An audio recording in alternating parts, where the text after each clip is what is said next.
కీర్తనల గ్రంథం 147వ కీర్తన. యెహోవాను స్తుతించుడి, మన దేవునికి స్తోత్రగానము చేయుట మంచిది, అది మనోహరము.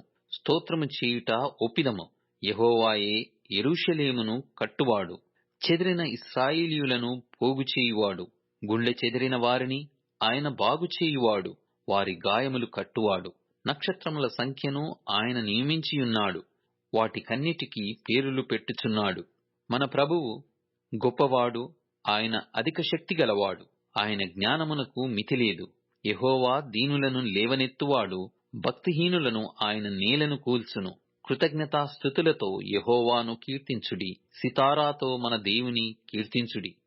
ఆయన ఆకాశమును మేఘములతో కప్పువాడు, భూమి కొరకు వర్షము సిద్ధపరచువాడు, పర్వతముల మీద గడ్డి మొలిపించువాడు. పశువులకును అరచుచుండు పిల్ల కాకులకును ఆయన ఆహారమిచ్చువాడు.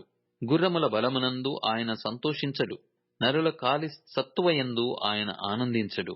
తన యందు భయభక్తులు గలవారి యందు, తన కృప కొరకు కనిపెట్టువారి యందు యెహోవా ఆనందించువాడైయున్నాడు. యెరూషలేమా, యెహోవాను కొనియాడుము. సీయోను, నీ దేవుని కొనియాడుము. ఆయన నీ గుమ్మముల గడియలు బలపరచియున్నాడు. నీ మధ్యను నీ పిల్లలను ఆశీర్వదించియున్నాడు. నీ సరిహద్దులలో సమాధానము కలుగజేయువాడు ఆయనే. మంచి గోధుమలతో నిన్ను తృప్తిపరచువాడు ఆయనే. భూమికి ఆజ్ఞనిచ్చువాడు ఆయనే. ఆయన వాక్యము బహువేగముగా పరిగెత్తును. గొర్రెబొచ్చు వంటి మహిమ కురిపించువాడు ఆయనే. బూడిద వంటి మంచు కణములు చల్లువాడు ఆయనే. ముక్క ముక్కలుగా వడగండ్లు విసురువాడు ఆయనే. ఆయన పుట్టించు చలికి ఎవరు నిలువగలరు? ఆయన ఆజ్ఞ ఇయ్యగా అవన్నీయు కరిగిపోవును. ఆయన తన గాలి విసరజేయగా నీళ్లు ప్రవహించును.